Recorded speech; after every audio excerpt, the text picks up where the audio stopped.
Okay, madam, we will start. Okay, sir. Okay, sir. Good morning. Good morning to all. Respected Principal, Sir G.B. Danshetty, sir. Resource person of the today's session, Dr. Manu K. Vora, sir. My dear participants, today we will start with our session.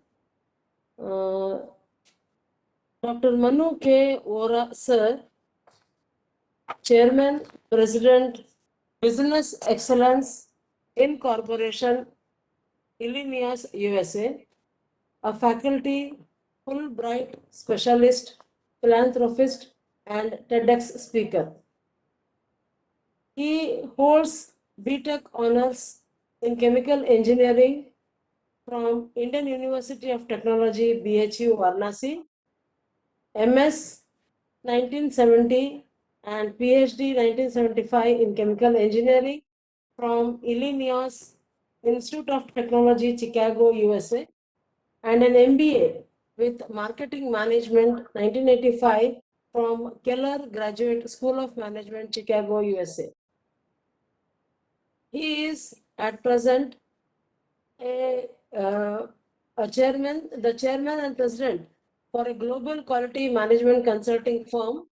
He has over 46 years of leadership experience and has guided Fortune 500 companies with US Baldrige Performance Excellence Assessment. For over 20 years as an adjunct professor, he has taught operations management courses at business schools globally. He has contributed at over 680 educational institutes worldwide. He is a sought after speaker on business excellence and quality management with over 1,180 presentations globally in 36 countries across 5 continents and published over 70 scholarly articles. He has published 50 blog posts on quality management. He has served on the Aicte NEP 2020 implementations plan committee in 2020.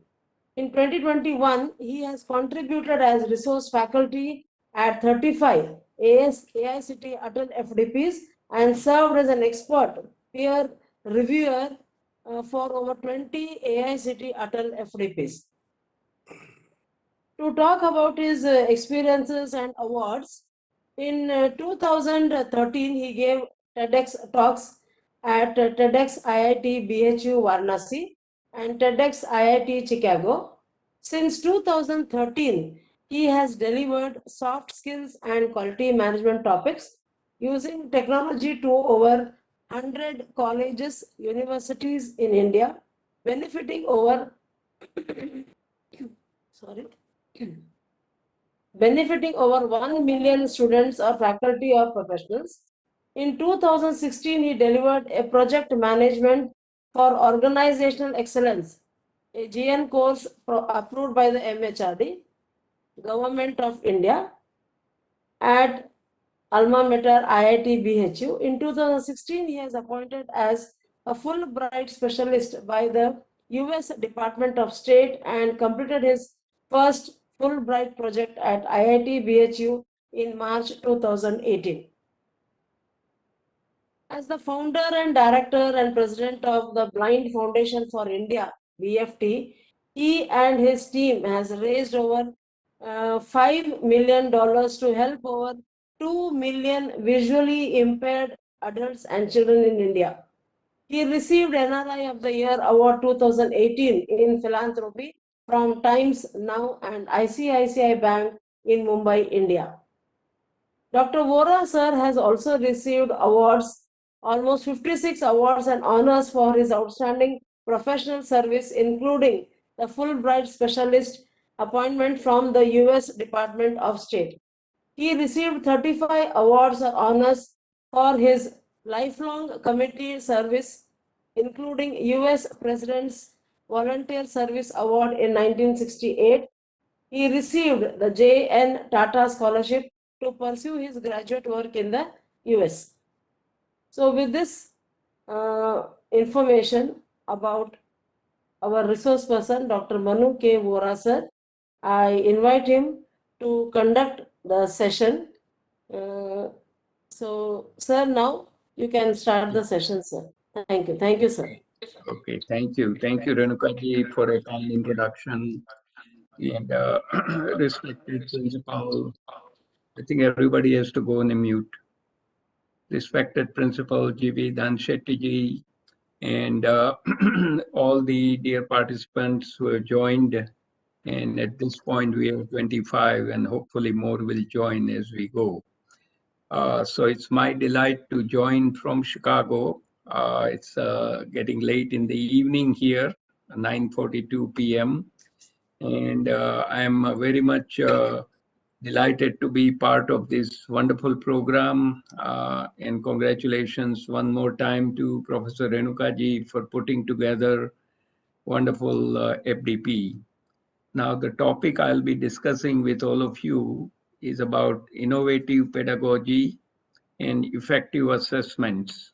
And I'm going to share with you something which I've been practicing for over last 28 years, and share with you some of the things I've learned and would like to have a good bit of dialogue. So my presentation is in several segments. After each and every segment, I will stop talking and stop sharing. Through the chat box, we will take more questions, interactions, engagement, etc. And kindly request all of you to please stay muted so that the recording can be done properly. So thank you very much, all of you, for your cooperation.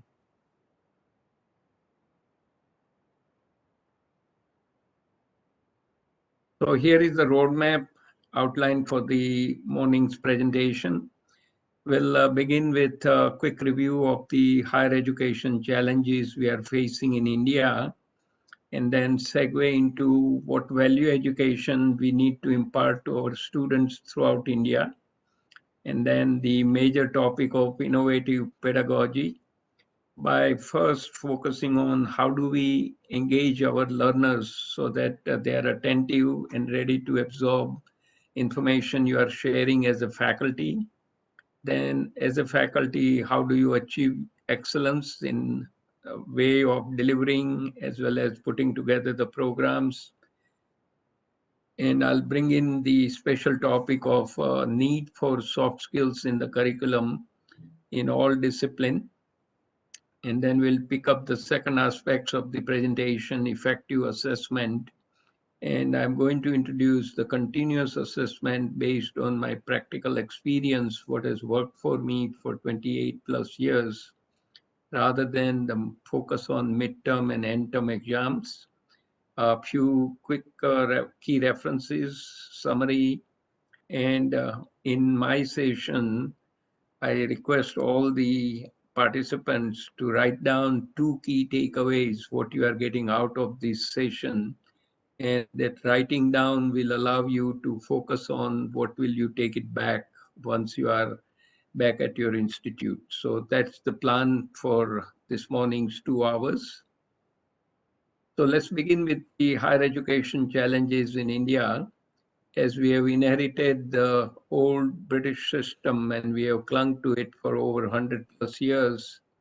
Here is some data where India Today published it in 2016, updated again in 2018, and these numbers could vary in the current scenario, but the basic message still remains the same. So according to Ministry of Education, India has over 6,200 engineering and technology institutes, enrolling close to about 3 million students every year. 1.5 million engineers enter the job market on a yearly basis. 1 million are from the Engineering Institute, and a remainder of the 500,000 from the Polytechnic and Diploma Granting Institutes. Interestingly, a New Delhi-based company, Aspiring Minds, conducted a study of 150,000 engineering students, and they found barely 7% were suitable for core engineering jobs. Only 7% are able to hold the engineering jobs. And that's a big challenge. So the bottom line is the students who are graduating from these most of the institutes, they do not have the proper skills, neither the hard or technical proper skills or the soft skills, which are totally missing. So we'll talk about it a little later. And this creates a big unemployment in the Indian economy. And that's a challenge we all need to think about how to overcome. Now, let me focus about the current state of the education, higher education in India on the left side, and what is the desired state we need to go to, and specifically using the National Education Policy 2020, we can move from the current state to the desired state. And I'll be talking about the National Education Policy 2020 implementation on day 6, the last day in the morning, again 9 to 11 IST. So if you look at the current state, there are 6 major areas. The learning methods. We unfortunately have the system of rote learning, and it's all dry theory, as opposed to where we need to go is inquiry-based learning, using the best-in-class practices and bridging the gap between theory and the practice. In the academic curriculum, lot of the institutes have outdated curriculum, and there is absolutely no inclusion of the soft skills. So we need to have the curriculum at all the institutes align with the industry, and definitely integrate soft skills in the curriculum, and we'll have a good bit of dialogue in this as we go forward. Now, in terms of the quality of education, both at the system level and in the curriculum, there is a lack of quality, which is manifested when the students graduate. They are not able to find suitable jobs, and even if they find the job, they are not able to progress or hold the job. So we need to bring the quality at the system level and include it in all the subjects in all curriculum. Now, next most important part, since most of you are the faculty attending this program, if you have no industry experience, you are just doing theory based on your PhD or higher education you have done, then students do not get excited with the theory. You need to bring in the practical knowledge.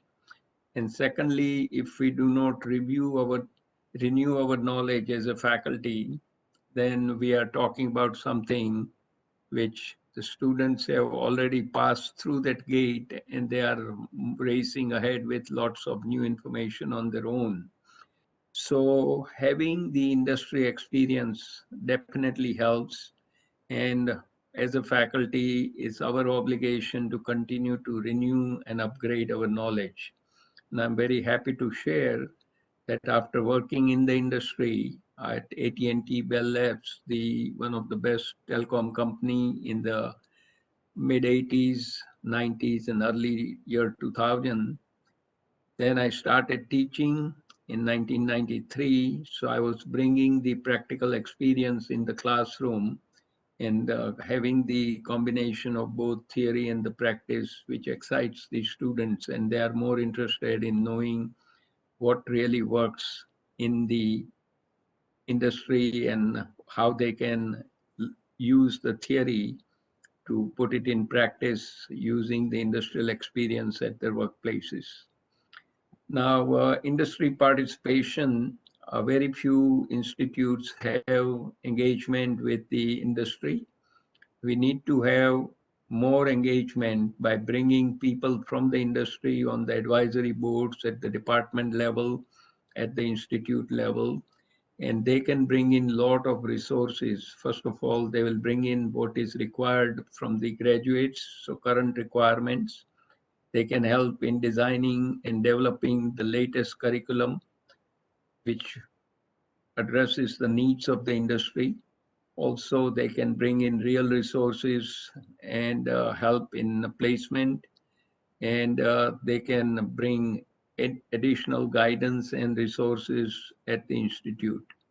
And the last item, alumni engagement. Most of the institutes in India, from my personal experience, we do not value our own alumni, and they are hardly to be seen on the ground anywhere. So here in the Western world, they put the alumni on the pedestal, and because the accomplished alumni are recognized and appreciated, they can bring in great resources to help the alma mater, both in terms of the actual resources, in terms of money, in terms of helping you in developing excellent labs, in terms of placement, and any other resources you need, including help in designing the curriculum, as well as doing some joint research at their company and the institute. So the benefits are many if we are willing to work on it and use the National Education Policy 2020 to move from the current state to the desired state. Now, at this point, I'm going to stop sharing and let's have some dialogue through the chat box. So if you have any comments or question, kindly put it in the chat box. We'll really appreciate it so that we can keep clearing the deck, and then we will have eventually more questions at the end.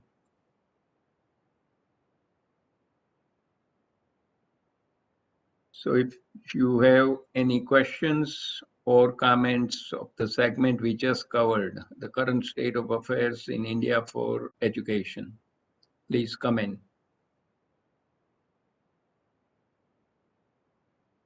And don't be shy. When you share something, others will learn from it too. Okay, from K. Dattatreya ji. Any comments you have, kindly type in.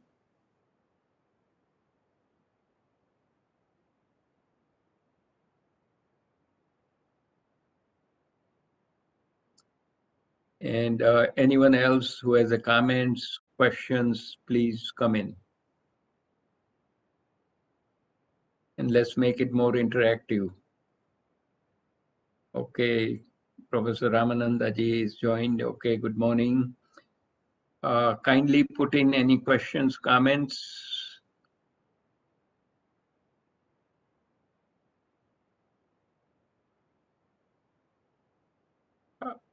And if you have a different opinion about something good you are doing at your institute, you can feel free to share it with others as well. This is the right time. For diploma curriculum designed with the help of industry persons and alumni of DTE. Very good. So this is very positive development. Thank you, Mr. Dattatreya. Diploma curriculum design with the help of industry persons. So this is where you are getting the cutting edge information and the alumni, so both are engaged. So what are the strategies for industry participation from the principal, Dana Shetty ji? So what you need to do is look around various industries in your area where you are operating. So here at the BVVS Polytechnic in Bagalkot area, surrounding community, look at the industry, look at your own program, and invite the experts from the industry to come and give a talk to your students, faculty. Once they get sort of used to come to the program, come to the institute, they will understand the background, and slowly you can engage them, build up the relationship, and that's how it works. You need to first make an effort to reach out to them, invite them for special talks, recognize them, and then lean on them to get more resources, more help from them. And people are willing to help out because ultimately they are the beneficiary of the students who are graduating from your institutes. So they have a stake in the game as well. You need to be the one taking the proactive stand to invite them, encourage them, to get engaged and provide the resources you need. And don't be shy. You should have an outreach organization within the institute where the person who is assigned to this work is constantly connecting with various industry and bring the right people at the right level to come and share their thoughts, bring the resources, and that's how the institute can benefit. Any additional questions, comments, please? One more, then we'll get back into the presentation. Okay. So in an industry meet at our institute, some industry person suggested 35% core subject and teach 65% soft skill. What's your opinion on this? Yeah, so I think it's slightly imbalanced. We do need to have, and if you look at and this is a question from Professor Ramananda, uh, the NEP 2020 policy requires, excuse me, that 60% core, 20% elective regarding the core discipline, and additional 20% open elective. So that is the combination NEP 2020 requires. Now, on the top of it, the soft skills, which are hardly in any of the curriculum, you need to really have focus on it throughout the 4 years or 5 years of your program in the engineering and any other discipline. And we are going to discuss about it, what to be done, what soft skills we need to focus upon, etc. So it's coming. So thank you. That 35-65 looks a little bit imbalanced to me personally. You definitely need to have 65, 50 to 65% core knowledge, and then supplement it along with the soft skills and the rest of it. Okay. So Santarama, there is a large gap between infrastructure and curriculum of NEP, how to overcome it. Yeah, now this is where, as an institute, the leadership has to really focus on getting the right resources. And this is where, if you involve your alumni, if you involve the industry people, they can really give you some excellent help in terms of the real resources to build up your infrastructure. So do not neglect that area. And that is where we need to be focusing on. And as a member of the NEP 2020 implementation team, I made the recommendation that we are neglecting our alumni and we are not making good use of the industry context. So that needs to be promoted big time. Okay, I think we have good discussion around this. So thank you for those who participated, and I'll be going back into the presentation. And this is the best way to continue to dialogue and learn from each other, because not a single person has all the answers, but collectively we can learn from each other. Now I want to focus about the value education in India, and I want you to go back into the old system of Gurukul, where everybody, whether you were a king or a common person, at the time when you were young, were sent by the parents to go to the Gurukul, study together, and do everything as required by the Guru at the institutes and at the Gurukuls. So these are the values we need to inculcate for building the character in the students throughout India. So basic foundation of ethics, honesty, and integrity are very critical. So once we have that base covered, we need to instill in the students the compassion for others, non-violence, and focus on truth. Then respect for elderly, respect for the environment, and reverence for the teachers, the gurus, and inculcate in them the spirit of collaboration and cooperation rather than competition and cutting everybody down. So these are the things we as a faculty must work hard to instill this traits into the students. And how do we do it? We first, as a faculty, have to practice this character building traits, and we need to be practicing all 10 of these rather than talk about it, because the students are smart, they will figure it out. You talk something, but you do something else. So walk the talk. That's the message. And this is the need of the day. You can teach students computer science, technology, AI, machine learning, and everything, but if they lack the basic values and if they do not have that in their character, they will not be the good citizens of India or the world. Reverence to all my gurus and teachers. So let's go to the next one. गुरुर्ब्रह्मा गुरुर्विष्णुः गुरुदेवो महेश्वरः गुरुः साक्षात् परब्रह्म तस्मै श्रीगुरवे नमः निधये सर्वविद्यानां विषजे भवरोगिणां गुरवे सर्वलोकानां दक्षिणामूर्तये नमः. This particular slok is essentially paying tribute to all my great teachers, starting from the elementary, middle level, high school, undergraduate, graduate, postgraduate, all the way throughout my career. I had a great faculty from whom I learned a lot of things, and some of them were instrumental in me becoming, at least taking interest in teaching and become an academics along with the industry interaction.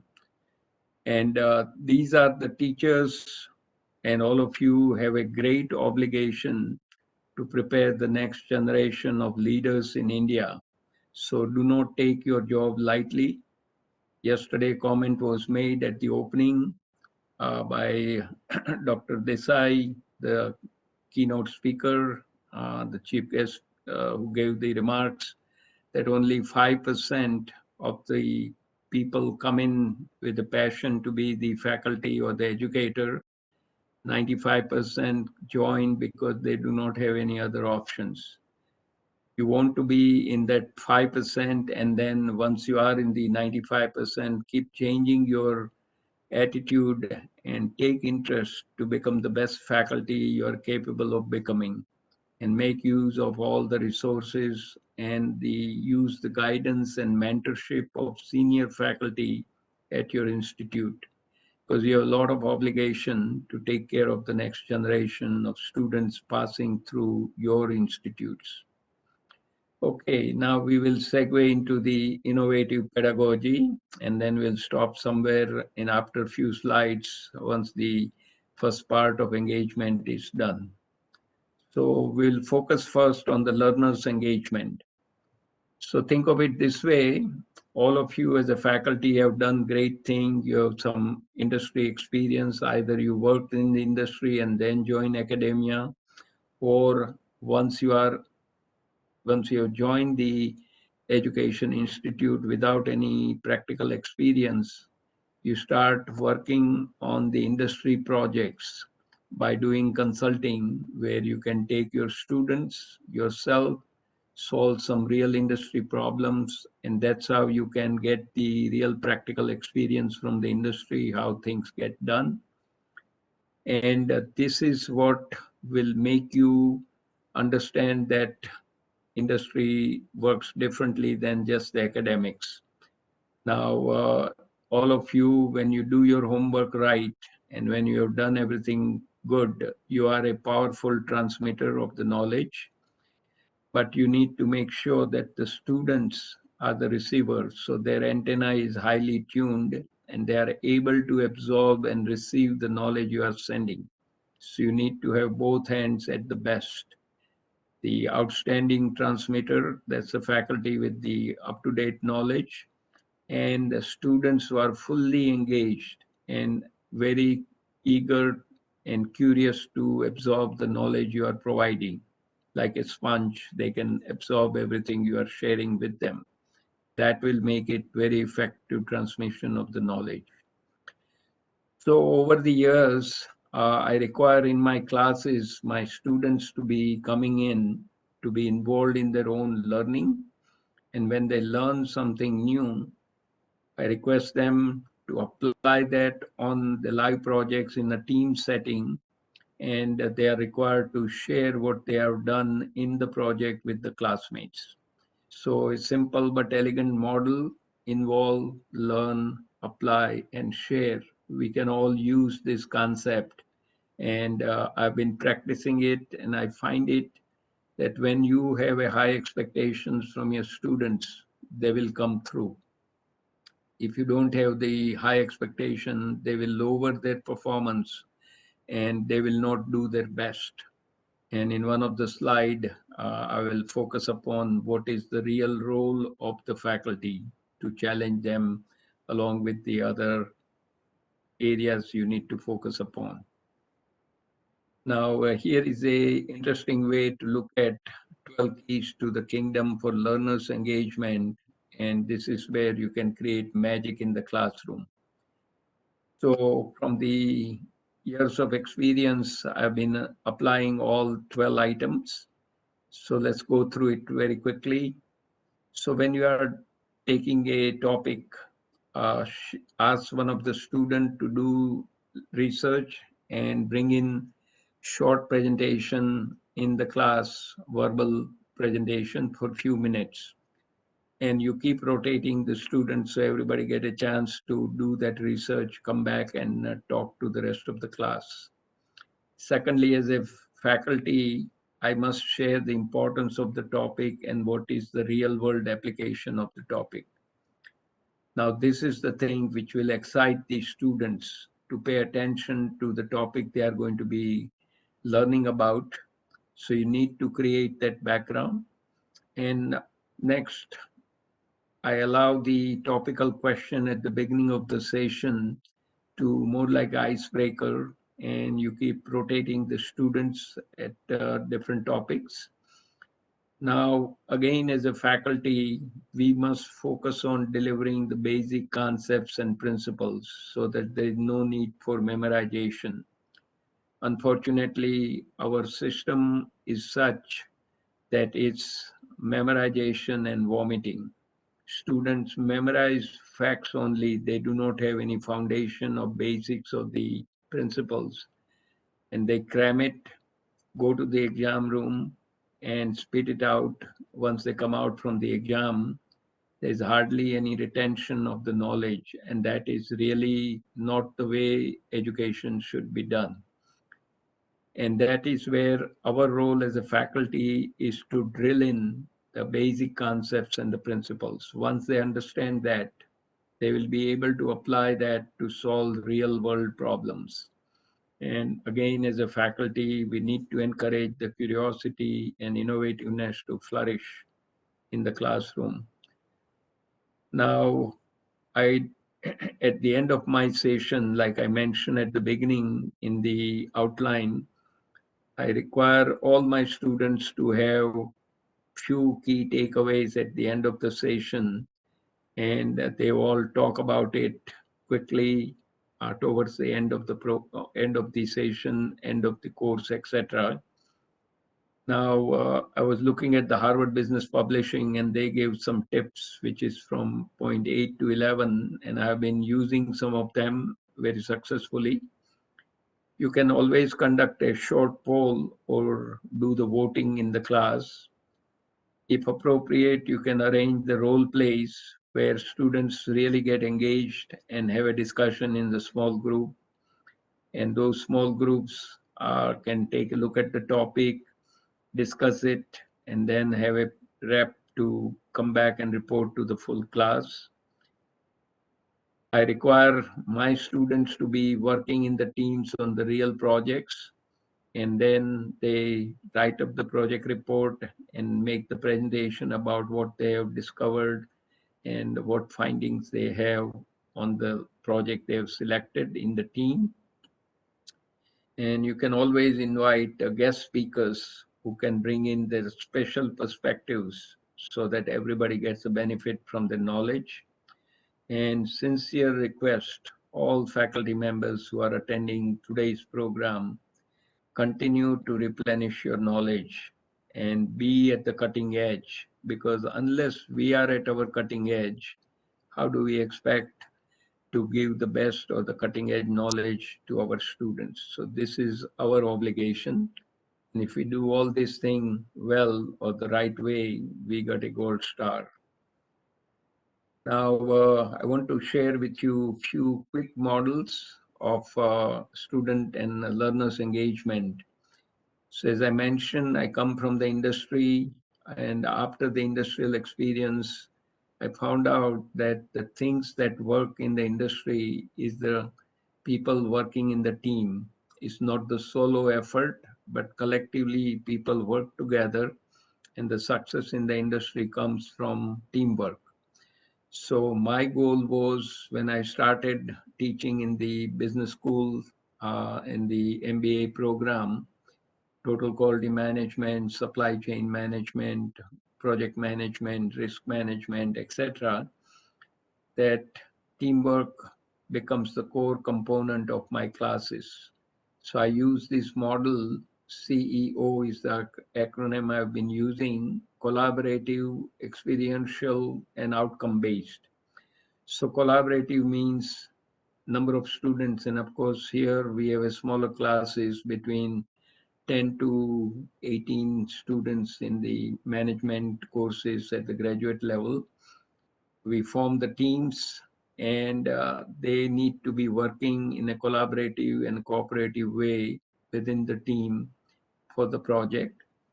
Now, in the experiential side, in my classes, semester long, they study between 8 to 10 state-of-the-art articles or the cases from the Harvard Business Review, MIT Sloan Management Review, McKinsey Quarterly, Forbes, Inc. magazine, etc. The articles are chosen to correspond with the topics under discussion on that week. And I'll elaborate a little bit more how they go about doing this, and then write up a short summary. And of course, they are all going to be working on live project.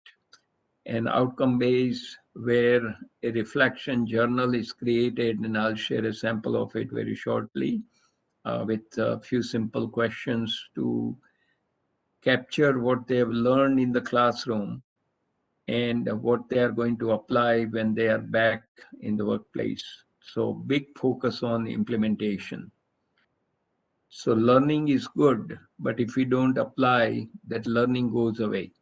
And that's why this important model for learning effectiveness, collaborative, experiential, and outcome-based CEO, is very important to practice.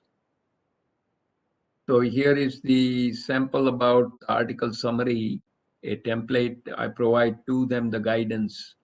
And the basic idea is, throughout our life while we are in the education system, we read lots of articles.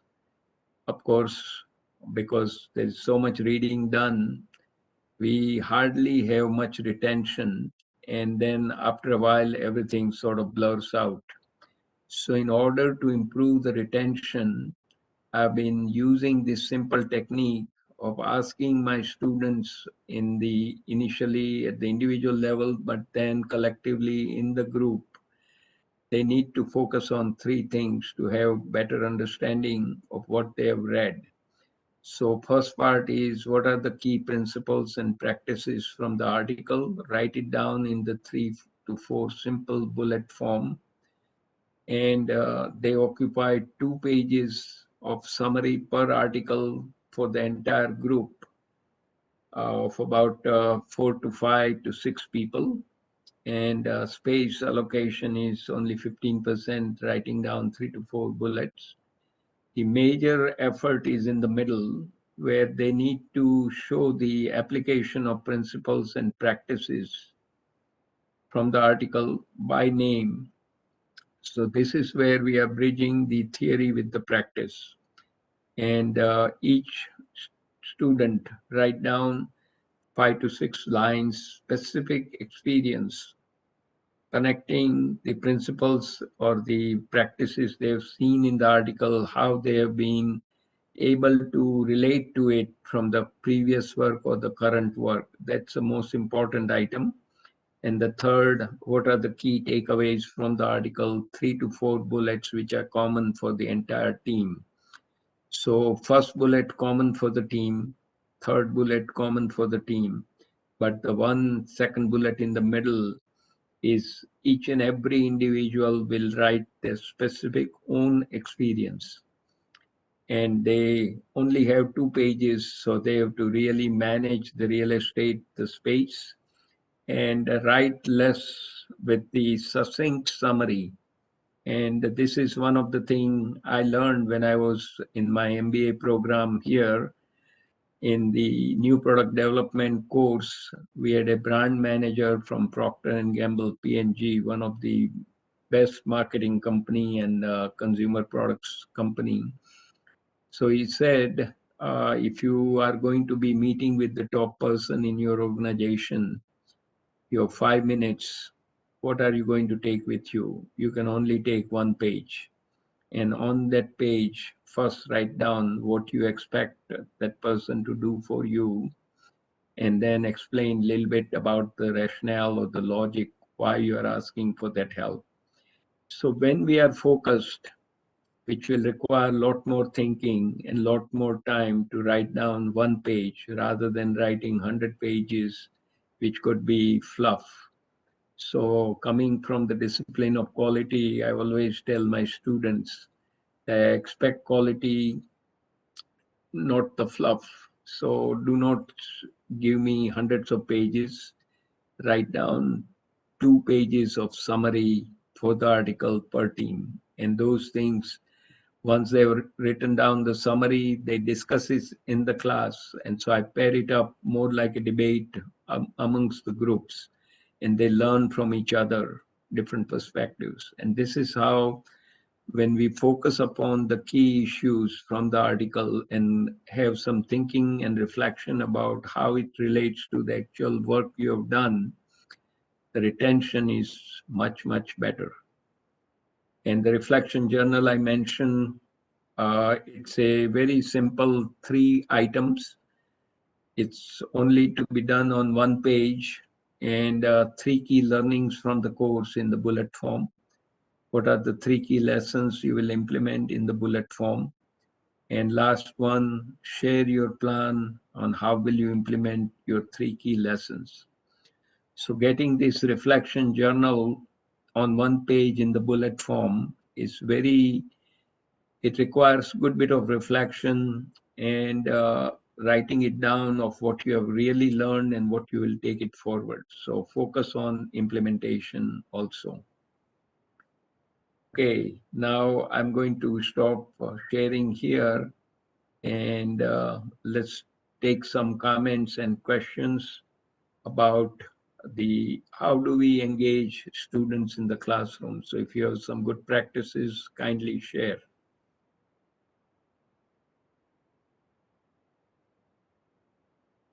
Okay, Professor Renuka has mentioned article summary template is the first steps to start identification of project. Yes, it can be used that way as well. Please come in with the comments, questions, thoughts. How do we engage students, and how do you engage students in the classroom? And this is all about learning from each other and improving our experience as we go, because this is the real challenge. Unless we engage our students in the classroom, rest is all theory. It's all going above their head. They are not paying attention. It's falling on the deaf ears. And I expect all of you who are in this program as my students, so please come in.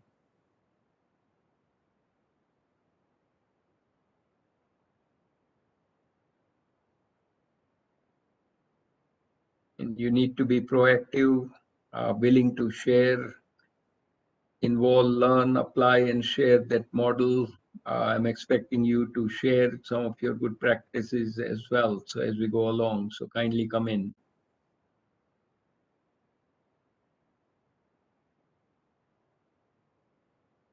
Okay, Principal Sir has mentioned converting lecture into attractive story. That's a great way to do it.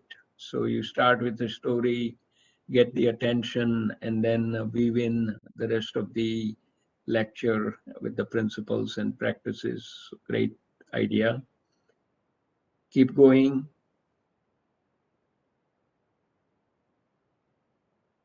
And a little silence is golden. We are not wasting time. We are waiting for people to do some reflective thinking and write it down. Writing and reading skills are improved. Yes, that is most important. And I've been very lucky to be doing these online sessions since last 10 years, much before the whole world woke up to the online system due to pandemic. So I've been very lucky to be part of a number of institutes where I have taught online for a number of years now. Okay, so okay, Dattatreya, first we give them concept map of the course to be taught, then while teaching, bringing them into interactions, yes, and ask for their opinion. Okay, Shantarama, your concept is good and I think it works well. Yeah, thank you for that. Keep coming in with the good practices you have been doing because I can learn from it and share it when I give the talk at different places throughout India. And we have proper time, 2 hours allocated by Professor Renukaji.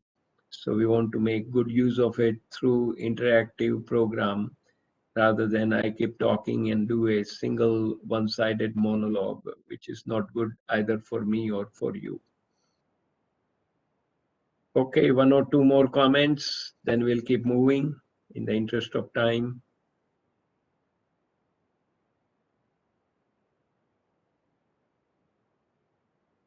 So we have 51 people so far. I believe 108 has signed up. So half of them are not here. Maybe they are busy with something very important. Okay, anyone more? One more person coming in, sharing good things, how you engage students in the class.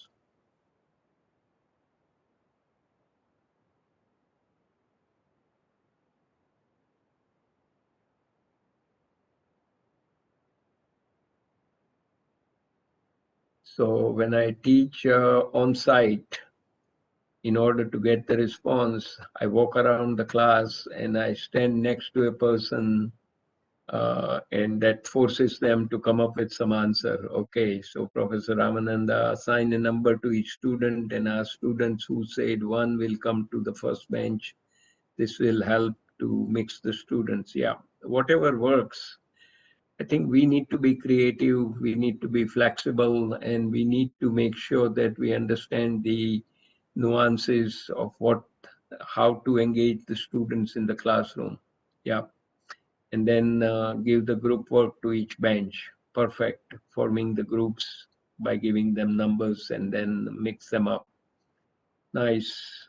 Okay, group work, that is good because once they're in the group, they will start talking with the group members and learn from each other as well because individually you could do so much, but collectively you can do much more things. And that's the one thing I would stress in this program, that when I went through my program at BHU, one of the great institute, most of the projects I had done were solo. Here in the US, both my graduate work and in my teaching, is always team projects. And that's what makes it worthwhile because whatever you learn in the colleges and universities, you are going to duplicate that at the workplace because industry, everything gets done through teams. Okay, I guess we will come back to more questions, comments. So thank you for those who participated and keep the flow going. Now we are going to segue as a part of the innovative pedagogy into faculty excellence. And I'm going to start picking up some speed. So here I want to show you the difference between the average versus the gifted teachers. So the average teacher explains complexity, but the gifted teacher reveals simplicity. So as a faculty, our role is to take the most complex subject and try to bring it to a level of understanding so everybody in the class can grasp it, grab it, and understand it rather than make it very complex. And sometimes people have a tendency to show off by talking gibberish and complex stuff, which has no meaning at the end of the day, and it doesn't help your students or the learners. Now, a comment I want to make is, in general, the faculties learn in a solo fashion, but ideally, faculty should be using this model of CSIR, a famous acronym borrowed from India, Council of Scientific and Industrial Research, which apply to faculty learning together in a collaborative way under the scientific guidance of expert faculty by doing a lot of introspection and reflection. And this is how, when the faculty learns in the team, they can understand the importance of teamwork and then carry that message back to their students in the classroom.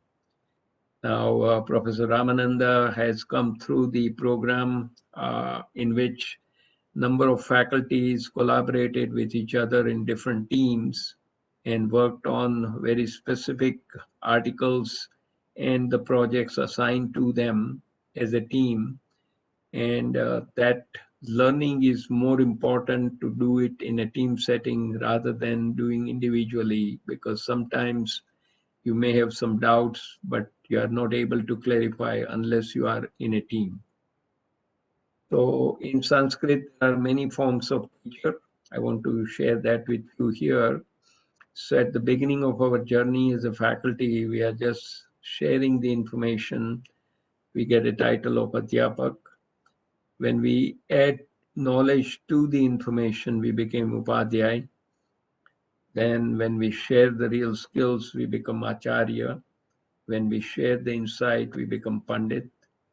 When we share the visionary thinking, we become Trishta. And ultimately, when we start sharing the wisdom, we become the Guru. So we as a faculty must educate our students by engaging, energizing, entertaining, and empowering them. And we all need to be using these levels as best as we can for the students who are in your classrooms.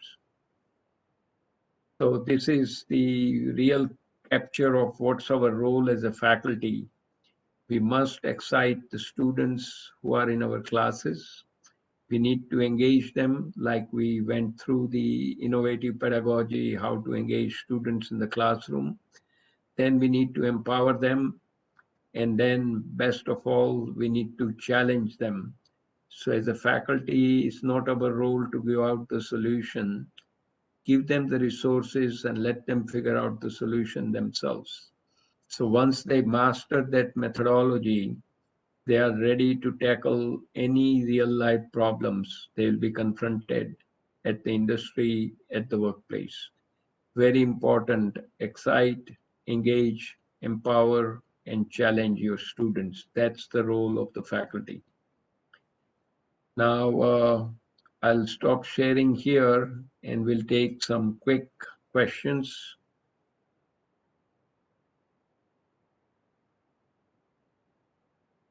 About developing faculty excellence. I need about 2 or 3 volunteers to type in, how do you achieve excellence as a faculty at your institute in the current setting? What specific things you do and what makes you great faculty? So this is the time to show good things you have been doing to remain at the cutting edge. So please come in. 2 to 3 volunteers. I see the same people replying. Others, I request them to join in. Number has gone to 56, which is good. Slowly is inching up. And people from BVVS Polytechnic, Bagalkot are also welcome to start adding value here because you are doing number of great things at the institute to keep the faculty at the cutting edge. So please come in.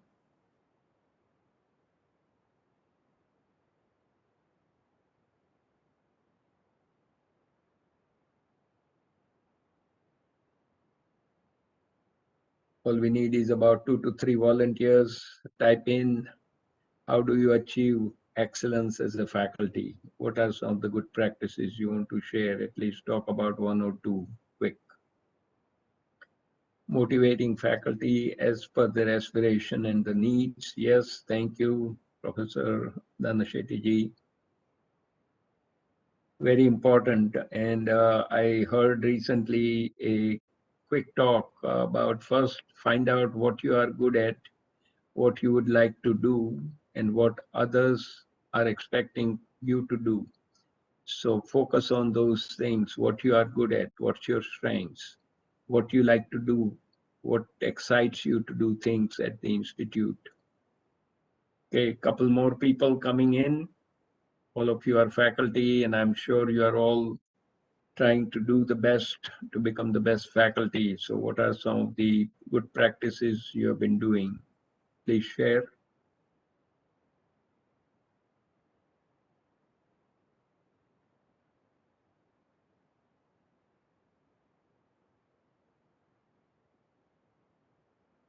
One more volunteer.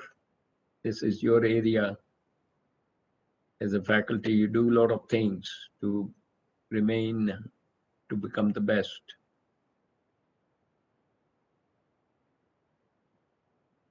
Very shy group.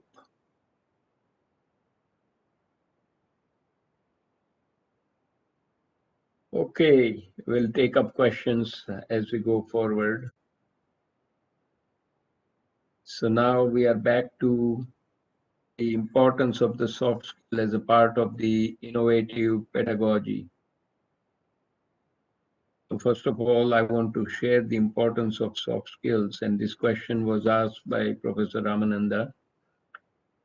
Okay, so if you look at the latest surveys, more than 90% of the executives who are hiring people, they say we need new hires to be more proficient in soft skills rather than just the hard or technical skills.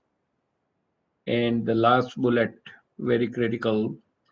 So National Association of Colleges and Employers survey, employers listed the ability to work in a team as the most desirable attribute for a new college graduate ahead of problem solving and analytical or quantitative skills. So frankly speaking, not many institutes keeps the soft skill in the curriculum. So based on what the industry is looking for, we really need to prepare the students who are going to be passing through your gates to be taught soft skills, and we are going to cover some of them very quickly. And unless we expose them and give them the foundation in the soft skills, they are going to be struggling for the rest of their life. So it pays to have soft skill in your curriculum. So I want to share with you the project we undertook. Now I've been teaching in India since year 2006. And what I observe is brilliant students, they all focus on hard or technical skills, and they do not focus on soft skills at all. So we designed a series of topics called Leadership Excellence Series, 12 topics, 6 in blue, soft skills, 6 in red, quality management topics, and using the Google Hangouts between 2014 to 2016, delivered this program at IIT BHU, my alma mater, one topic a month, about 45-50 minutes presentation, and then 25 to 30 minutes question and answer live. And at that time, Google Hangout was free. We used to record all of that in a YouTube and make that public. and its entire project is written up at the American Society for Quality India website, and the link is shown here. I've shared this presentation with Professor Renukaji. She will be sharing it with everyone. And as mentioned at the beginning, this Leadership Excellence Program was deployed to 100 colleges, universities throughout India. And in the earlier time, between 2013 to 2016, it reached out to 6,75,000 people, but currently it has now reached to 10 lakh, 1 million students, faculty, and professionals. Very happy to share the FDPs and MDPs delivered over the years in the last 8 years at my alma mater, BSNL, India's largest telecom company. They sent their executive for a 1 week residential program where I joined in for 3 hours, 5 days, so 15 hours of morning sessions via video, Zoom sessions, etc. And it was all about talent management for career development. Mid to senior level BSNL executive came in 16 batches, and we touched 500 executives, and they really enjoyed the program and gave the best rating. And they said this was the training they received at IIT BHU with about 8 to 10 total faculties delivering it besides me, was better than the internal training they were getting at BSNL. Various educational institute. I've been doing a lot of work online at my alma mater on project management, risk management, some of them on site, soft skill program virtually. Then Indo-Universal Collaboration for Engineering Education delivered 40 sessions, soft skill for faculty, students, NEP 2020, FDP for leadership and administration, in NEP 2020 FDP on project management. That's where Professor Ramananda came in and given talks on NIRF ranking, etc. Very delighted to share that at AICTE Atal FDPs 37 sessions. At 14 of them, I was requested and invited to be the chief guest to provide a short address. And also ASQ India itself, the leaders kept 12 sessions. AICTE short-term training program, 11 of them, and so on and so forth. Madras Management Association, I had 6 sessions on soft skill with them last year.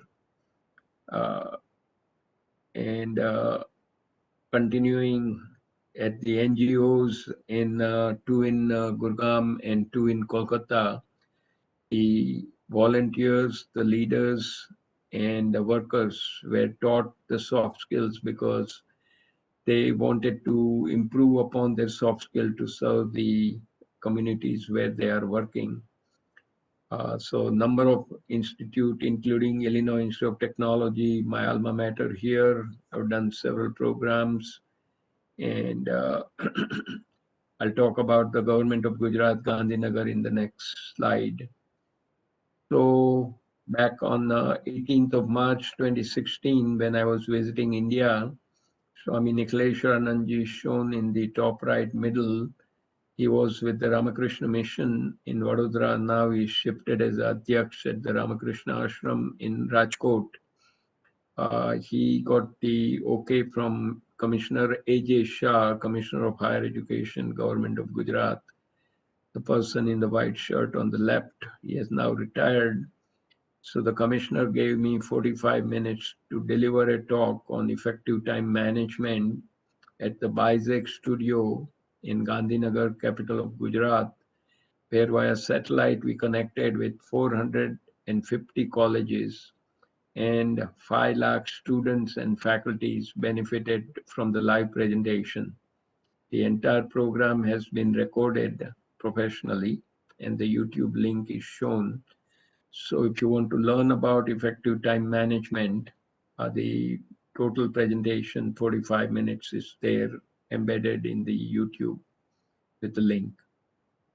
And that's how we can leverage the technology to reach out to the masses in India.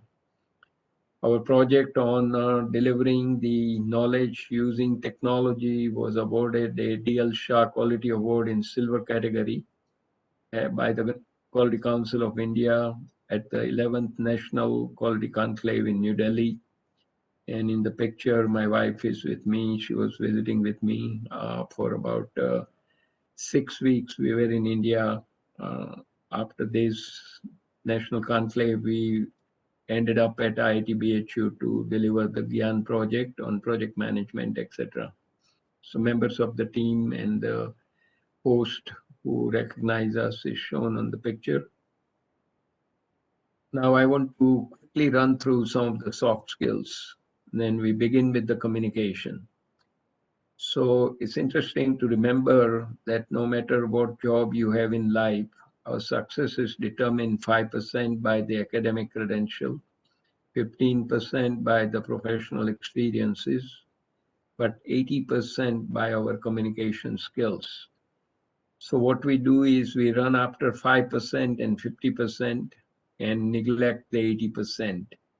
So we really need to focus on 80% effort.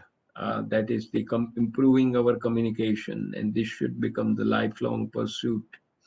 And along with the communication, other soft skills such as leadership, decision making, time management, teamwork, problem solving, project management, risk management are very, very critical for the success in life.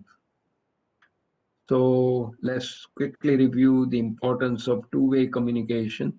There's a sender, sends a message, there's a receiver. Unless the receiver sends the acknowledgement to the sender, the process is incomplete. So in real life, two-way communication is most important.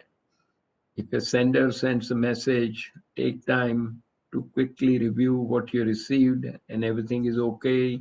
Just send out a brief note, received, thank you. It doesn't take a lot of time, but if you don't send the acknowledgement as a receiver, sender has no idea what happened. Did the receiver get it, or it went into the black hole? Now, leadership, I want to share with you one short YouTube, 7 leadership principles we can learn from the life of an eagle. So let's enjoy that.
Lot of great ideas we can learn from the life of an eagle. That's all about leadership. So communication, leadership. Now, time management. So I really learned the time management when I joined in 1964 at BHU. That year I had 13 subjects and it was 9-month window, no semester system. You take the exam at the end of the ninth month, and if you clear all 13, you move to the next level. I joined as a second year student with 2 years after high school in Mumbai. Otherwise, you stay behind. So I started practicing time management by looking at all the courses, one chapter at a time, to prepare them in the first 8 months and complete the study in the 8 months, do great notes. In the last month, I did not study because my work was done and I had a photogenic memory. So once I review the material, it will be in my mind and I can reproduce it 100%. And the last month, I used to work with my fellow students in the classes so that some of them did not pay much attention in the first 8 months. They will borrow the notes and ask me tough questions. And that's where I learned how to go to the basics and the principles to convince them that was the right solution and how I arrived at it. So, in terms of the time management, doing multiple things in a given window of time, but still focusing on one thing at a time, those are some of the lessons I learned back in 1964. Then I took a course when I joined AT&T Bell Labs in 1984, and one-day program, how to get things done. It was all about time management and things I have learned.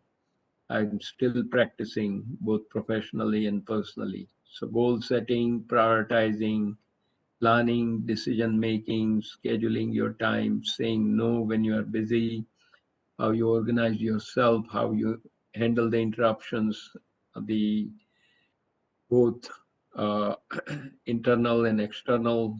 How do you run the meetings? Because this is one of the biggest source of time consumption.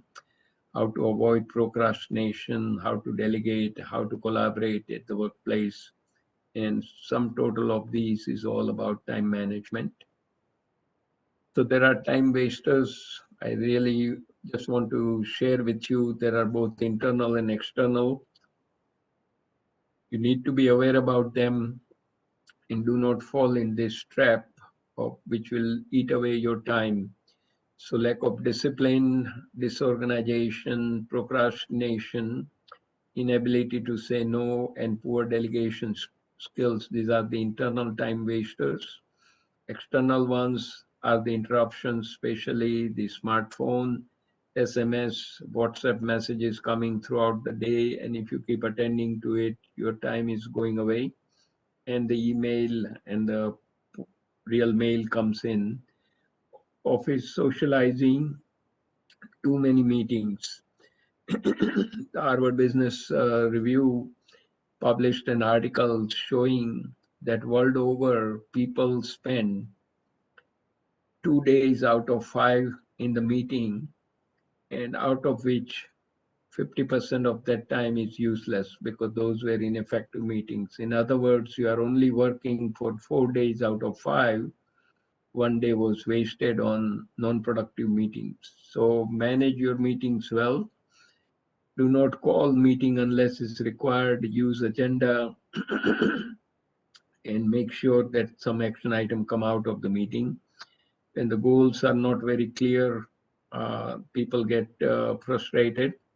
And when you need somebody's cooperation, you need to plan ahead and watch out for these time wasters. Now, a little bit about teamwork. Great book by Patrick Lencioni with the same title, Five Dysfunctions of a Team. So when a team is formed, the team leader needs to take a stock, take the inventory of either any of these five dysfunctions are present, and they are absence of trust. So in order to build the trust, people need to share their strengths and weaknesses with each other. Fear of conflict, generally in the meeting, few people speak, rest of them are quiet. limited input, decisions are made, which is suboptimal. Everybody needs to speak up based on collective input. You focus on one or two critical areas, and everybody falls behind. 100% support. When the team leader makes the assignment of a task or a subtask, it needs to be absolutely clear so people can commit to doing it. And once a task or a subtask is given, hold that member accountable, because their output is going to be used by others to deliver a team's final output. And sometimes people get carried away by their status and ego, so they do not focus on the results. They need to be shaping up to become really the member of the team, irrespective of their level, status, and leave aside the ego to make the team a success. If any of these dysfunction is present, the team leader needs to resolve that and make the team very powerful and fire on all the cylinders. That is to show the importance of that item. Now we have a very short YouTube about the importance of teamwork, inspired by the Blue Angels, the formation of the planes to develop a spectacular show. Foxborough, updated Windsor 240 at 10. We own the airfield and airspace. You are clear for takeoff. Have a good one. Thanks. All clear for takeoff. Hellos, ready to go, boss. Boss, we're clear for takeoff. The wind 240 at 10 is on wind crosswind. Check your pucker brake off. Check your trim set. Check your nose fair on. Maneuver. Tight and navigate. Okay. Let's roll. Oh, that's hard.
is our wing crosswind. Check your pucker brake, I'll check your trim set, check your nose steering on, maneuver, type, and navigate.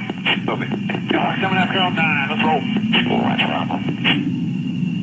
Wonderful way to see how the teamwork helps the Blue Angels to do the outstanding performance without any glitches. It's life and death. And one of the important soft skill is the project management. And this is one of the simple requests I have. We need to include project management as one of the required course in all education institute, because this is one of the weakest area in India, where we talk a lot, debate a lot, but when time comes for action, there's nobody there to take any action. Ground is open because people have moved to the next big debate. So we lack the focus on project management. So in project management, fortunately, there are only 3 goals you need to achieve: the performance, cost, and schedule. You need to hit the target as originally agreed upon with your sponsor and deliver the project 100%, meeting the performance within budget, on schedule. Here is a beautiful article from MIT Sloan Management Review. So the research shows that world over, only 25 to 30% of the projects are successful. Less so when you are in the government sector, only 20% succeed, the rest fail. So to improve your odds of moving the success to up to 100%, you can have the project leader to overcome 5 crises of silence, and they are: plan around the fact. So team must plan around the fact. The project sponsor must provide support through the life of the project. The team should be faithful to the project management process, and the team honestly should assess the progress and the risk. And then all members of the team must pull their weight in order to achieve the objectives and complete the project on time within budget. Now, those were the snippets of the soft skills. So communication, leadership, time management, teamwork. Along with the teamwork, you can focus on problem solving and the project management ultimately. And in order to do project well, we need to master the leadership, decision making, time management, teamwork, and problem solving. And since project means something unknown, we need to focus on risk management as well. So I want to share with you some of the special things we have done under the IUC umbrella, Indo-Universal Collaboration for Engineering Education, delivered FDPs and CDP for students, career development program, and FDP for faculties on NEP 2020, project management, and soft skills. First 3 for the faculties across various institutes through various states of India, and the soft skill program. And these programs were collaborative, experiential, and outcome based. Good amount of homework, lot of teamwork, reflection, introspection, etc. Professor Ramananda came through that program, and his team from St. Joseph Engineering College did some of the great project as well in the program. Worked on a number of NEP 2020 FDPs and CDPs. My observations are a robust student-centric teaching learning pedagogy is extremely critical to engage them and deliver the knowledge. That engagement of them is very important through discussion and debates in the classroom. Provide state-of-the-art cases and articles to read, discuss, and summarize in a succinct writing for better retention. And the students need to work on projects by applying the new knowledge they have gained, and soft skills are critical for success in all the domains. and focus on continuous assessment in lieu of exams. So we are going to talk a little bit about assessment very shortly. Now, I'm very honored to be serving on various AICTE Atal FDP starting from January 2021, delivered 37 sessions, 14 as a chief guest, and a 4 session of AICTE ISTE short-term training program. And I'll be giving 2 sessions here, and I've given 2 at Model Institute of Engineering and Technology in Jammu earlier in July. So my assessment is overall level of engagement in these FDPs is quite low. We need to have faculties who are attending to be fully engaged.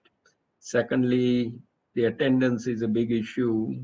About 50% of them are not even attending. 200 is the capacity given to each of those FDP.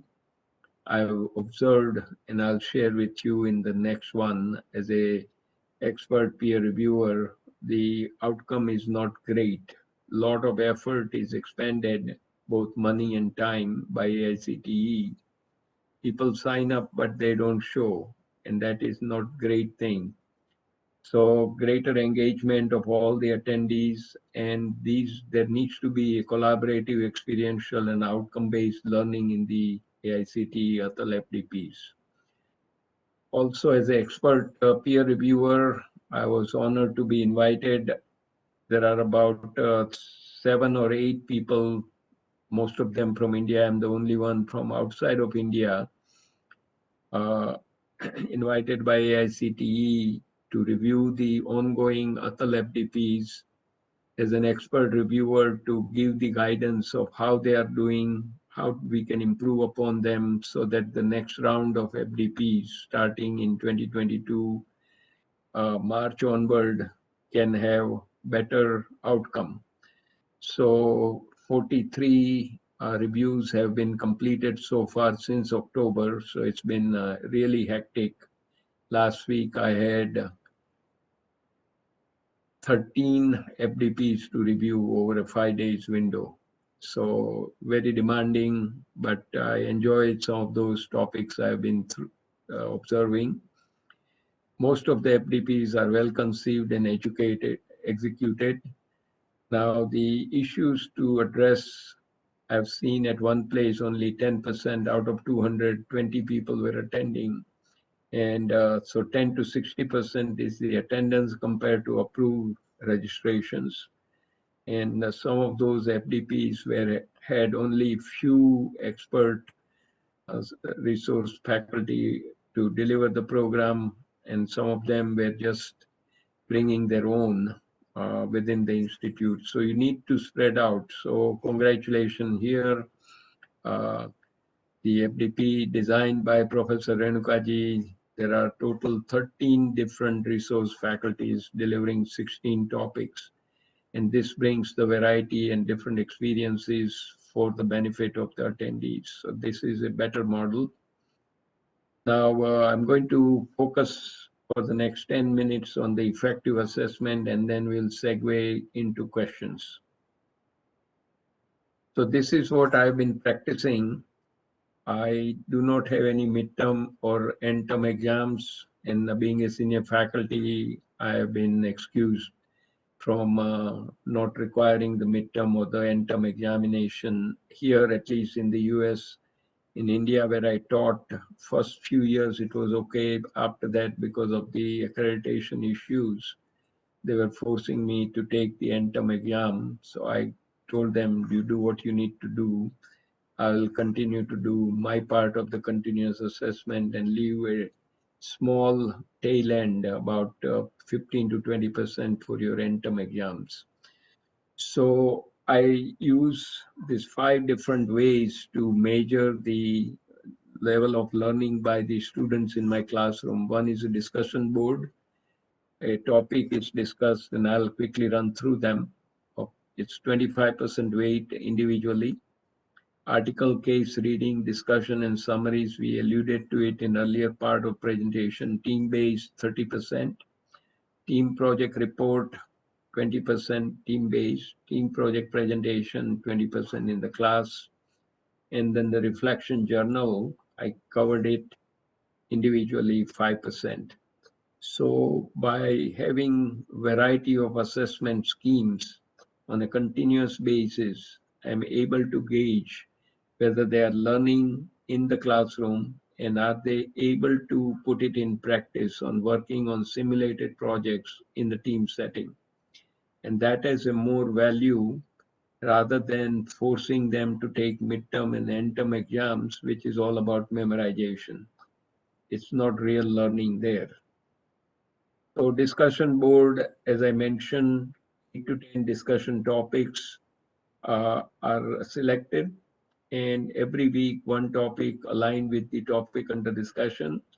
They have to write an initial post and then reach out to 2 of the classmates by expanding on and responding to their initial post and continue the thread.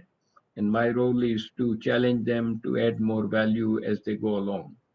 So this is all about peer learning, and which is also need of the day in India. There's so much knowledge sitting in the classroom, they need to learn from each other. So peer learning is important. Second one, article, case reading, discussion, and summaries. And most of the discussion we had done earlier, state-of-the-art article, they read individually, then they discuss in the group and put together a 2-page summary focusing on the 3 areas, key principles, gap, the bridge between the theory and the practice, and the key takeaways. And this requires the reflective learning and writing in a succinct way, which improves the knowledge retention as you go per article.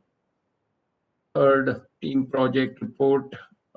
Students work in the team, select a relevant project for the team, and I give them flexibility. I provide them a menu of projects they can select to work on for the 12 to 16 weeks semester program.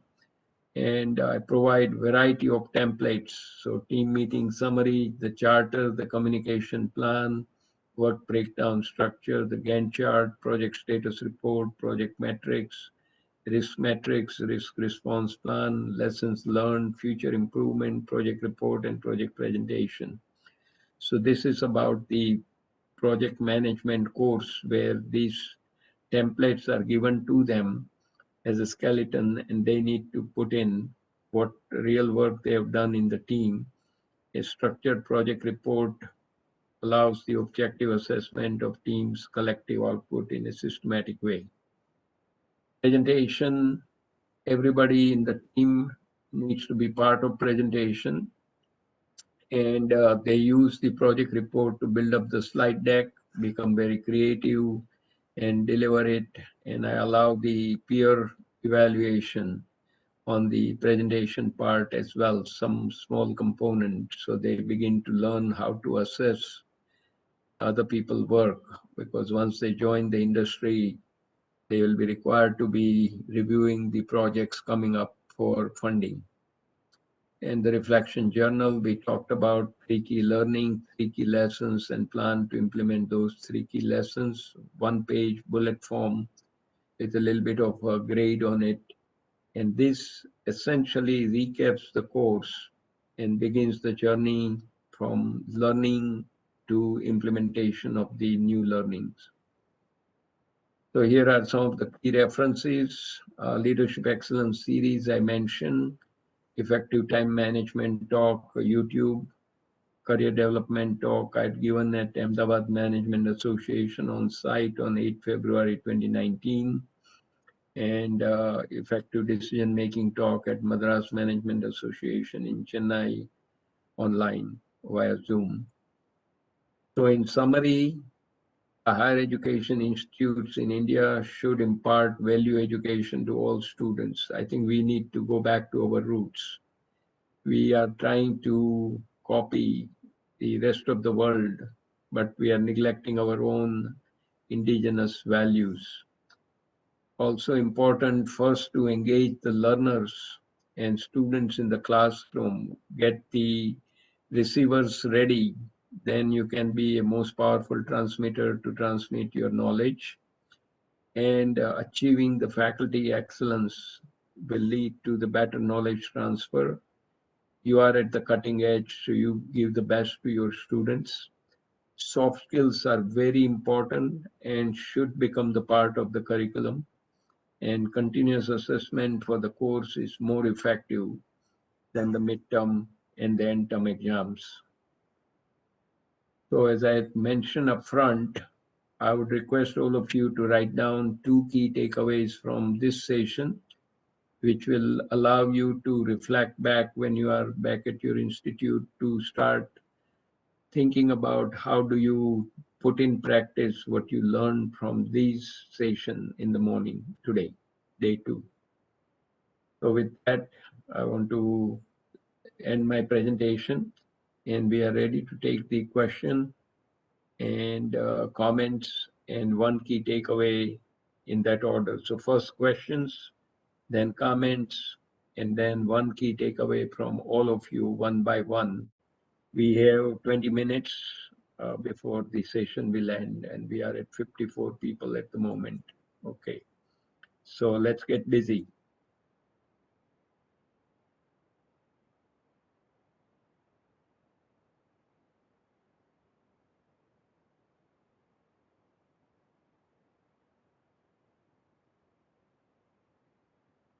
Let's come in with the questions on the entire presentation. If you have any doubts, anything you want to share, either you agree, you disagree, it's fine, open for discussion. Try to answer to the best of my ability.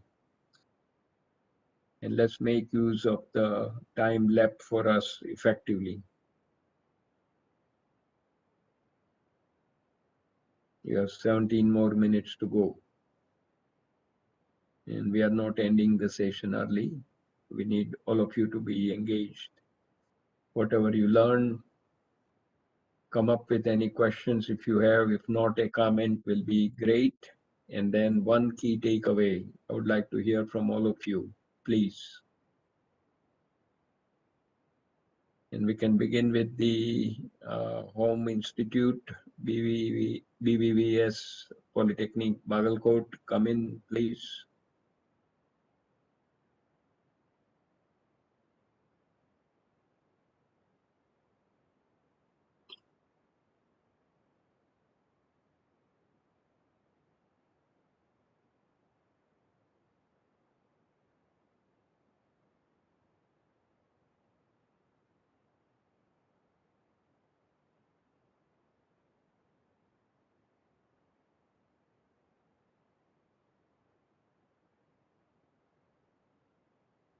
Okay, any questions? Please type it in the chat, any questions you may have. If not, any quick comment is useful. And 1 key takeaway, what you learned from this program. Okay, thank you, Principal Professor Dan Shetty ji. Presentation was excellent and more informative. Thank you. Leader is the one who takes failures of the team on himself and gives credit of success to others. Yeah, himself or herself. Don't think of a leader as a man only. Women are more capable leaders. Okay, keep coming.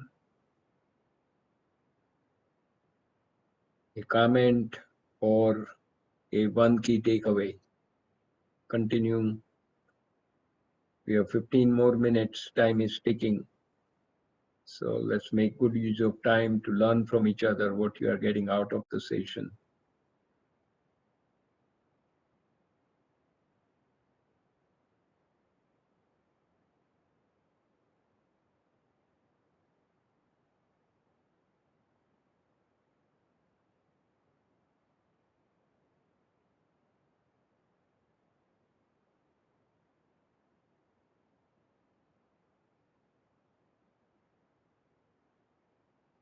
And the comment I want to make that whatever you do on an on-site class, you can do exactly the same thing in the online program, provided your learners and students are engaged. Here, to get any information, it takes time. I think some of you can definitely put in what you are getting out of the program.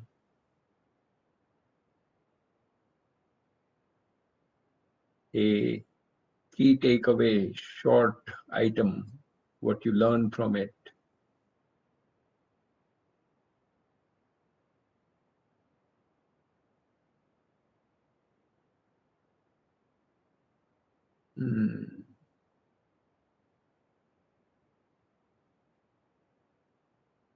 Okay, Santarama, okay, learned how to prepare students by providing them hands-on activities. Great. Understood concept of NEP and leadership aspect. Very good, thank you. From Professor Principal Dan Shetty, takeaway students engagement strategies. Yes, correct. Okay, let's keep people keep going. Please see some of the your fellow attendees are writing it down. And more you write, each one of you, at least one concept you are getting out of the program will be useful for everybody too.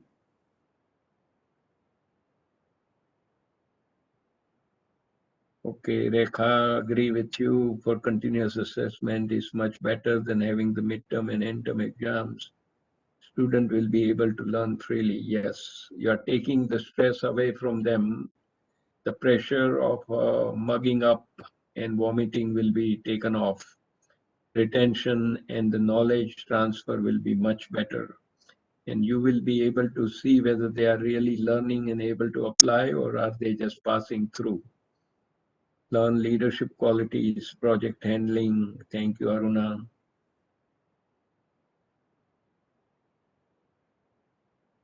Okay, there should be no egoism of any kind while communication. Yes.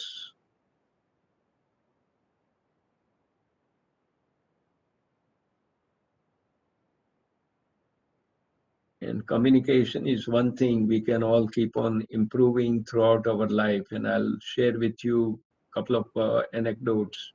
So one is the highly technical company, people with 25 to 30 years experience. A new person joined who had okay technical skills, understood the issues, but extremely good with the soft skills and ability to get work done working with others. And within a year, he got a promotion. So the people who were there for 25 to 30 years, they went to see the manager and complained, why you are favoring this person? So he sat everybody down and he said, okay, all of you techies, I can hire you dime a dozen.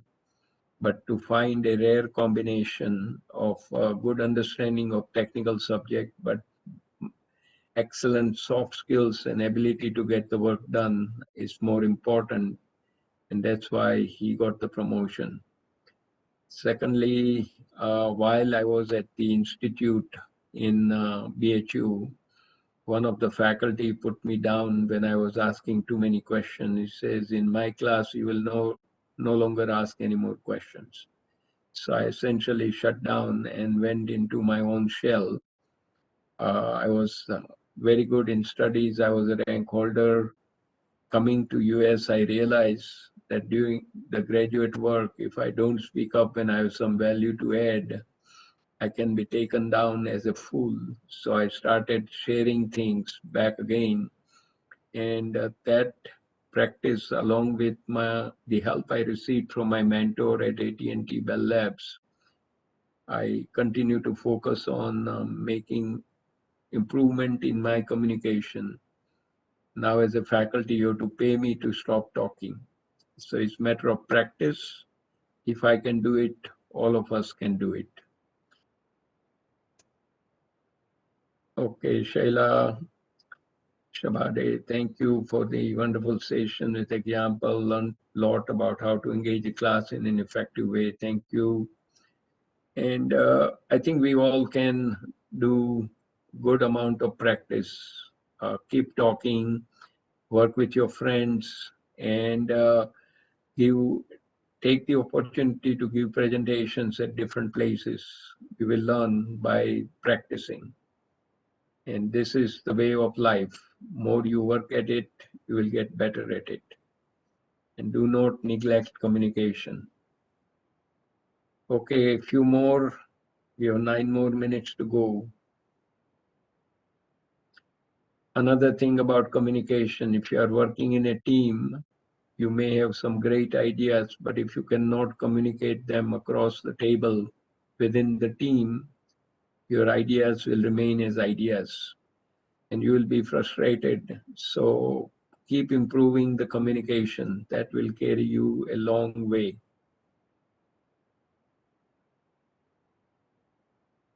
Any more takeaways, comments?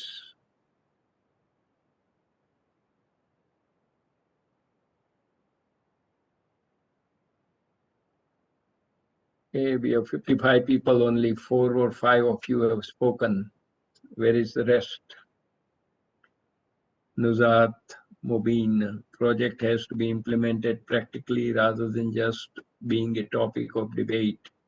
Communication contributes 80% to be successful. Excellent. Good 2 key takeaways.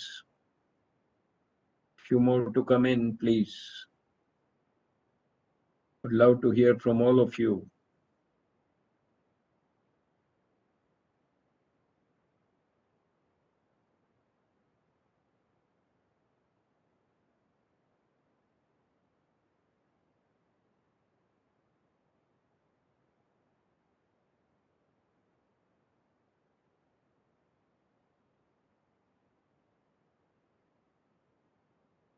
Okay, Chandralekha, reflection journal method, one of the creative way to assess ourselves as well as learners and students.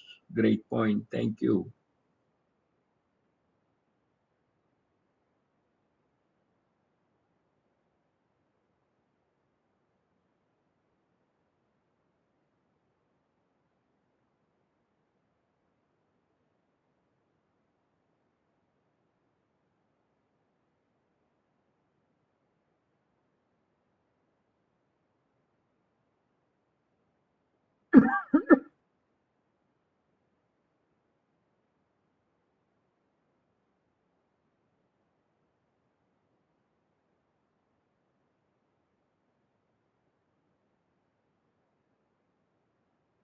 Few more.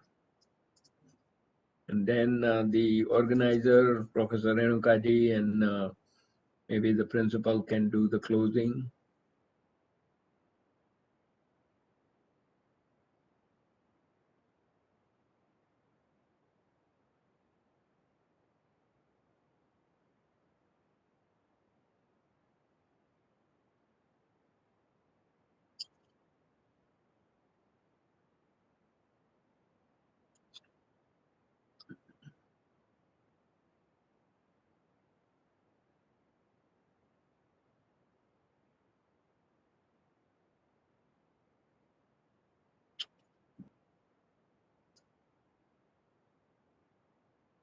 Okay, Renukaji, you can do the closing. And before that, maybe Principal Dana Shetty can give his input as well. Okay, Renukaji, bridge between theory and practice is important. Yes, sir. Yes, sir. Yeah. Okay, you can do the closing and also request Principal Dana Shetty to do these comments. Yes, And sir. I will do that. I'll do that, sir. Mhm.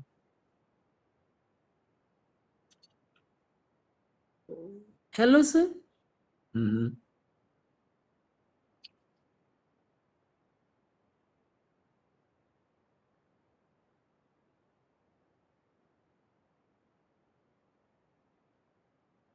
I request our beloved principal, sir, to speak a few words on this session, sir.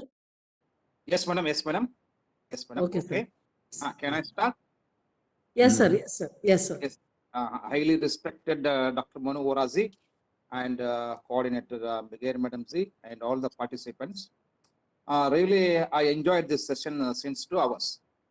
really I got a lot of insights from the Professor Manu Vora. So actually, he has given a innovative ideas for engaging the students in the classroom, and as well as some leadership styles from that bird. So we learned a lot of things from that. And one more thing, the soft skills, there's including soft skills in the curriculum is very much essential. And one more thing, usually in our routine practice, we have forgotten the communication to some extent. But now, as per Professor suggestions, so 80% of the total content mainly based on the communication. So that is why from today onwards, we will try to inculcate more communication activities in the classroom as and curriculum. So, and we are focusing, we have to focus more on the soft skills also. We have to inculcate soft skills in the curriculum. So we learned a lot of things from Professor's presentation. Really, it was a wonderful and very excellent presentation, and a lot of takeaways I have taken from this lesson. And definitely, we'll inculcate all these suggestions or all these knowledge learned from this presentation in our routine practices. And anyhow, I feel I present my wholehearted thanks to our Professor Manu Vora sir and all the participants. Thank you, one and all, sir. Thank you. Thank you, Thank you, Dhanashekhar. sir. Yes, sir. Thank you, sir. Thank you very much, sir. I'm very happy to Professor Dr. Manu K. Vora, sir, for presenting an exhaustive session on innovative pedagogy and effective assessments. Pedagogy, I am actually, to talk about my views, I'm very happy to learn that we have to give importance for soft skills, communication skills, and especially what I liked in the session is about project management, where we all to some extent are not taking it so seriously. Then conducting of classes, how our students should be addressed and what type of work or assignment should be given to them and how the things must be assessed. Marks are not important, marks not being an important criteria. We have to improve our students' abilities and try to understand how they will be further facing the world to get into employment and betterment of their personalities. So with this few words, I am very thankful to sir for conducting such a wonderful session on innovative pedagogy and effective assessments. We will be, I assure you sir, that we will be putting into many of your whatever things, what I mentioned, all these things into our practice and bring out better results from our students. So I thank you, sir. Thank you very much, sir. In this odd hour of time, you have been here for 2 hours with us, almost 2.5 hours with us. And thankful to you, sir, all the way from USA. You addressed us with a very wonderful session. Thank you, sir. Thank you very much. Thank you, Renukaji. It's a real pleasure, and I hope whatever you have learned today, take it back and start practicing whatever you think is appropriate at your institute. So with that, Sure, sir. Sure, sir. yeah, we'll see you back on the last day, the 21st. Yes, sir. Yes, sir. Yes, sir. Thank you, sir. Thank you very much, sir. Thank you. Have a great day and good Yes, learning. sir. Yes, Yeah, sir. I'm signing off now. Thank you, sir. Yeah, okay, sir. Bye. Bye. Bye, sir.